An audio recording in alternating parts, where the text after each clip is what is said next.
37절에 보면 이런 어린 아이 하나가 되어 있는데 마태에는 어린 아이 하나, 누가에는 이 어린 아이로 되어 있습니다.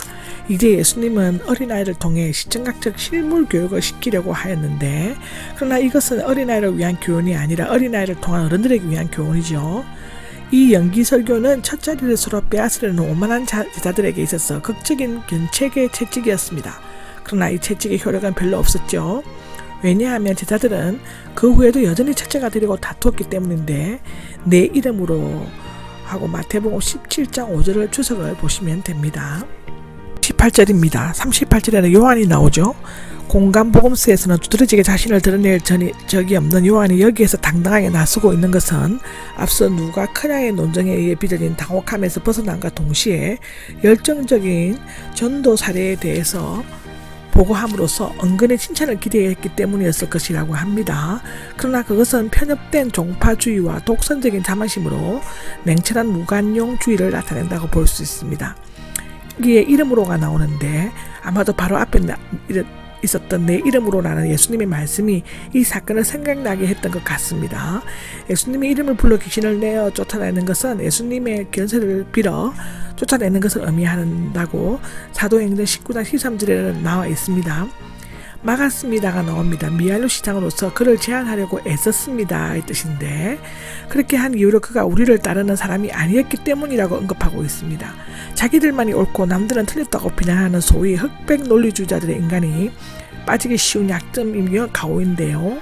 오늘날 교계의 교파주의, 교회의 분파주의, 가장 경계해야 할 최대 악습입니다. 주의 이름으로 어린 아이를 또 영접해야 하는 제자들이 자신들을 따르지 않는다는 이유만으로 배척하는 것은 도저히 용납할 수가 없는 일입니다. 9절입니다. 가로막지 말라가 나옵니다.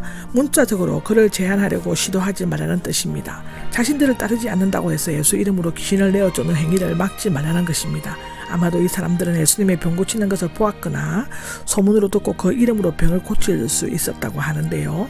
병 고치는 능력은 제자들에게만 국한되지 않고 누구에게나 주어질 수 있으므로 항상 너그러이 온 마음으로 용납해야만 할 것이라고 민수기 11장 29절에는 말하고 있습니다. 예수님의 이름을 불러 이적을 행할 수 있을 만한 자는 적어도 악의를 품고 반항하지는 않았다고 합니다. 40절입니다. 40절에 보면 우리를 반대하지 위하는 사람이기 때문이다라는 것인데, 언뜻 보면 이 말씀은 누구든지 나와 함께 하지 않는 사람은 나를 반대하며 나와 함께 모이지 않는 사람은 흩어버린다와 모순되는 것처럼 보여집니다. 그러나 마가복음의 말씀은 외적으로 드러나는 행동이면 다른 사람을 판단할 때 사용해야 하는 반면에 마태와 누가의 말씀은 내적인 태도와 연관이 있는 자신을 판단하는 데 사용해야만 한다고 합니다. 그리스도를 반대하고 있다는 학정이 없는 사람에 대해서 우리는 그리스도를 위하는 자로 생각해야 되고, 우리 자신이 그리스도 편에 서 있다는 확신이 없으면 우리가 그리스도를 대적하고 있다는 사실을 두려워해야만 한다고 합니다. 41절입니다. 물 한 잔이 나오는데 극히 작은 행위이지만 그리스도에게 속한 사람이기 때문인데, 문자적으로 너희는 그리스도에게 속한 자라는 이름으로라고 합니다. 대접을 하면 상을 받게 된다는 것인데, 여기에서의 상은 선행 때문에 주어지는 물질적이고 현세적인 축복이 아니라 하나님의 풍성하시고 무한하신 사랑에 근거한 신령한 은혜와 하늘의 축복이라고 기록되어져 있습니다. 42절에서 48절은 마태복음 18장 6절 9절의 주석에 나옵니다. 거기에서는 구더기도 죽지 않고 불도 꺼지지 않습니다. 근데 앞에 42절에는 다른 사람을 걸려 넘어지게 하는 일에 문제가 되었으나 여기에서는 자신이 걸려 넘어지는 것이 문제가 됩니다. 구체적으로 손과 발, 즉 직접 행동하는 도구들, 눈은 그 행동을 조정하는 자체인데 한쪽만 문제로 삼아지고 있는데, 차라리 몸의 한 부분이 찢어버리는 희생을 지불하고서라도 자기를 걸려 넘어지는 데서 해방되어 영생에 들어가는 것이 더 가치가 있다는 말입니다. 그러나 이것은 문자적으로 해석하면 범죄한 지체를 자르는 것이 아니라 그만한 결심과 희생을 지불하고서라도 걸려 넘어지게 하는 근본 원인을 제거하는 것이 중요하다는 뜻이라고 합니다. 48절에 보면 구더기와 불이 나옵니다.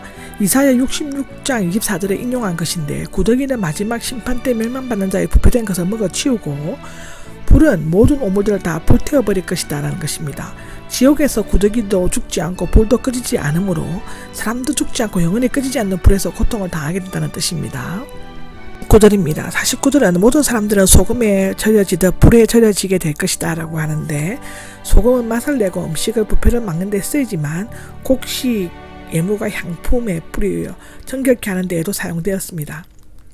소금으로 정결케 하듯 시련이나 박해를 나타내는 불, 즉 베드로전서 1장 7절, 4장 12절을 보시면 영의 부패와 타락을 막아주며 모든 죄악을 태워 정결케 한다의 뜻이라고 합니다. 이 세상에서 소금에 절이듯 불에 절여지는, 즉 다시 말하면 정결케 되는, 연단되어지는 자는 영원한 지옥불에서 더 이상 고통을 당하지 않게 될 것이라는 뜻이라고 합니다. 50절입니다. 50절에는 소금이 나오죠. 소금은 좋은 것이다 라고 하는데, 소금은 방부제와 조미료, 제물에나 언약의 표시, 해독제로 유용하게 쓰인다고 성경은 기록하나 맛을 잃으면 밖에서 버리게 된다고 합니다. 예수님께서는 제자들이 예신과 자기 분리적인 태도 때문에 맛을 잃을 위험에 빠져 있다고 경고하는 것인데요. 소금을 지니고 서로 평등하게 평화롭게 지내라는데, 소금은 떡과 같이 먹을 때 동맹을 표시하며 왕의 소금을 먹는 것은 그를 신임을 받아들이게 된다는 것이고, 제물에 뿌린 소금은 하나님과의 한목을 나타냅니다. 소금이 자신을 녹임으로써 맛을 고르게 하고 부패를 방지하는 것처럼 평소 자신을 희생하고 서로의 화평을 구하며 썩는 것을 막고 정기를 도모하며 평화로운 삶을 영위해 나갈 수 있게 될 것이라고 성경은 기록하고 있습니다.